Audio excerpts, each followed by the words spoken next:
What I'm starting to realize is that most aspiring school leaders don't struggle in interviews because they don't know what to say. They struggle in interviews because they don't know how to structure their answers. And here's the truth. You can have the right experience, the right mindset, and even the right intentions. But if your answers sound scattered, unclear, or unconvincing, you will not get the job. Recently, I've been working with a client who was doing something at a very high level, and then it hit me. This is the difference between a candidate who gets hired and a candidate who gets passed over. So in today's episode, I'm going to give you a simple framework that you can use to answer any interview question with clarity, structure, and confidence. Let's talk about it.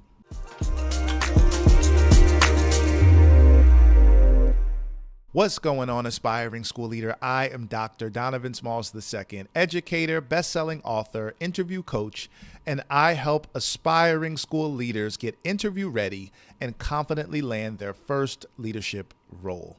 Now, today's topic is the 4-part framework that makes you sound like a leader in every interview. Recently, I've been working with a client who does something at a very high level, and that is structure his interview responses. See, many aspiring school leaders, when a question is asked by the interview committee, many times they go right into answering the question without actually having practiced, number one, but two, making sure that they have a framework in mind that they can use to answer these questions, because it's so much easier when you have a layout, when you have a framework, when you have structure to be able to answer questions in a way that is strategic. It makes all the difference. And I want to bring to you this strategy, this framework today, so that you can have a better understanding of how to do an excellent job when it comes to answering interview questions. And this applies to any type of question. I know you're enjoying this episode, but I want to let you know about my 4-week interview preparation coaching program called Elevate Your Impact. This program is specifically for aspiring school leaders who have an amazing resume. You're ready to lead, but you may need additional support regarding interview preparation. In my 4-week program, you will learn how to clarify and confidently communicate your leadership story, practice scenario-based interview questions with real-time coaching and targeted feedback, and participate in a full one-on-one mock leadership interview with targeted, actionable feedback. So if that's you, if you're an aspiring school leader and you know you need additional support regarding interview preparation, visit my website, donovansmalls2.com/coaching for more information, or click the link in the description to book your call with me today. So when we talk about this framework, I typically call it the structured leadership response framework. Very simple. And it has 4 parts. So the first part is I want you to think about context and set the stage.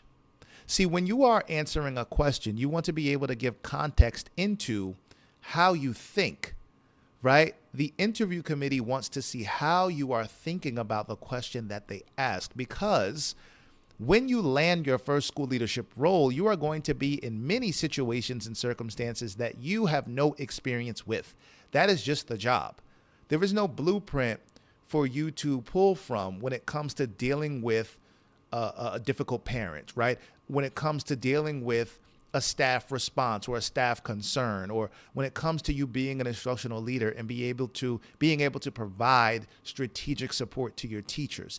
There is no blueprint for that. However, you have to at least be able to give context when you are explaining your response to a hiring committee, so they can see how you would think. How you think about the question says a lot in terms of how you are going to lead.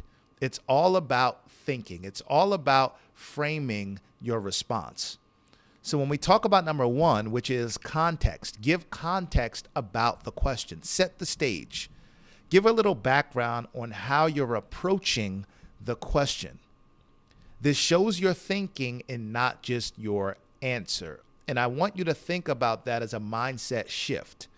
when you are answering a question, when you go into your interview, I want you to think about the fact that the interview committee wants to see how you think. They don't just want to hear how you answer questions. So when I think about this question, this is how you can frame your response when you first get that question. So when I think about this question, and then you can go into your response. Or you might say, in my experience working with X, Y, and Z, and then you continue into your response. Or you might say, the way I approach situations like this is, and then you might go into your response. Because when you start your response with a sentence stem that leads the hiring committee, the interview committee to understand how you think, you have a better opportunity of truly giving a strong response. Most candidates, they jump right into answering the question, but strong candidates frame their thinking first. So again, when it comes to answering questions, when it comes to having a structured leadership response, number one in the 4-part framework is context. You must set the stage. Number 2 is evidence. When I say evidence, I mean ground the response in experience. So after you have given context, after you have set the stage, now you want to be able to give evidence by grounding your response in experience, because you are going to get experience-based questions when it comes to the hiring committee asking you things, right, in that interview, because they want to be able to see, does this person have the necessary experience to be able to help lead this school? Do you have the relevant experience and capabilities to be able to be an instructional leader, to be able to lead this school alongside a team of individuals to help increase student achievement? So you want to be able to pull from real lived experiences, not hypothetical thinking. And what this does is it allows the interview committee to see that you have the relevant experience and you're not just speaking from aspiration. See, many aspiring school leaders, when they get these interview questions, they're speaking from aspiration. Well, I really want to be a school leader because I believe in creating change. And sure, you believe in these things, right? And I think that to a degree, we pretty much all do as educators. However, you need to be able to ground your experiences, ground your responses in experiences to show that you have what it takes. You need to be able to demonstrate, right? Right. It's one of the things that we're taught as educators is to be able to describe and demonstrate. And that's exactly what you are doing in the interview. This is where you separate yourself from candidates who are speaking, again, from aspiration.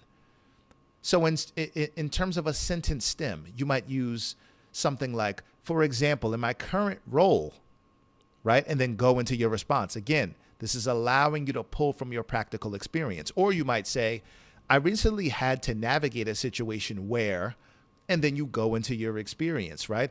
Or you might say, what I've done in the past is, and then you talk about maybe the systems that you've put in place in order to improve teacher practice, or whatever the case is, right? But the key here is to ground your response in experiences. You don't get hired for what you hope to do. You get hired for what you've already demonstrated. I'll say that one more time. You don't get hired for what you hope to do. You get hired for what you've already demonstrated. And that's what you want to be able to do in your interview. You want to be able to describe and demonstrate. Describe and demonstrate. Back to the basics as an educator, right? Describe and demonstrate. Just how you would do in the classroom. You are describing and demonstrating. Same thing in your interview. So number 2 was evidence, grounded in experience. Number 3 is execution. Break it down in steps. Break your response down in steps. Lay out your actions in a clear, structured way, because structure signals leadership. It shows you can think, prioritize, and execute. There's nothing worse than a leader that does not have structure. And when we talk about leadership, We're talking about the hardest person to lead is yourself. If you don't have organizational structure in terms of your own schedule, in terms of your own discipline, in terms of your own leadership skills and practices, then how can an organization, a school, expect for you to put in structure for them? So you must be able to demonstrate the level of structure that you have in your response. So here are a few sentence stems in terms of breaking your response down into steps. You might say, well, the first thing I would do is, and then go into your response. Second, I might do, and then go into your response. And then finally, you might talk about whatever it is that you have done and came to the conclusion with, right? And even if you're talking about, it does, again, these responses, these sentence stems, this framework applies to any question, because you want to be able to be structured in whatever it is that you say, right? You might say, well, listen, number one, I would do X, Y, and Z. And then number two, I would do X, Y, and Z. And then three, same thing. Just like how you would write an essay, just like how you would write a book, you want to have structure to your responses in the same way. If your answer doesn't have structure, it doesn't sound like leadership. It sounds like rambling. And that's what you want to avoid. So again, number three, in terms of our 4-part framework, is execution. You want to be able to break your response down into steps, into bite-sized steps. And then lastly, you want to be able to close, right? You want to be able to bring that response home. Again, you're adding a summary at the end of your response.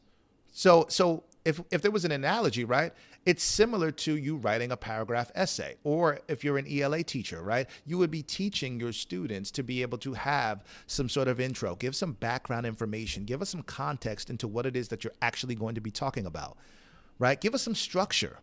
What is it that you're going to do? Describe, demonstrate, and then at the end, tell us what it is that you're talking about. And so number 4 is close, bring it home. You want to be able to summarize and directly answer the question. The last thing you want to do is follow these steps, follow the framework, but then forget to actually answer the question at hand, right? And so you want to be able to summarize and directly answer the question. This ensures clarity and reinforces your message. So again, you want to end your response with something like, so ultimately, this is what we did and this is what the outcome was.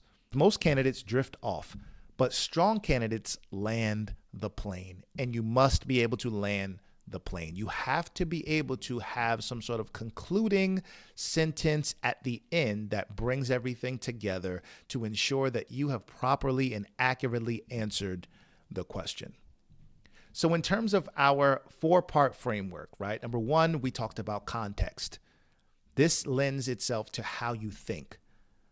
Number 2 was provide and ground your response in evidence, right? This talks about what you've done. And then we're talking about number 3, execution. What would you do? And then lastly, you have to close that response by bringing it all together. So what I'm seeing with the client that I'm working with right now is that he's not answering questions like someone who wants the job. He's answering questions like someone who has already been preparing for the role through the work that he's doing, and he's doing an excellent job when it comes to describing, demonstrating, and actually adding some structure and bringing everything home. So if you're preparing for interviews right now and you're thinking, you know you have the experience, you might have been teaching for 10 to 15 years, but you're not necessarily sure if you're communicating your responses in interviews the right way, reach out. Let's have a conversation so you can get the support that you need to take your interviews to the next level so that you can truly be interview ready and confidently land your first leadership role. I hope you enjoyed this episode. And if you did, make sure that you share it with someone else that you know should be a school leader that is preparing for school leadership, but they just need additional support regarding interview preparation. Let's work together. Let's make sure that we are making the impact in our schools, with our students, with our teachers, to the degree where we are truly increasing student achievement, and allowing teachers to increase their teacher practice.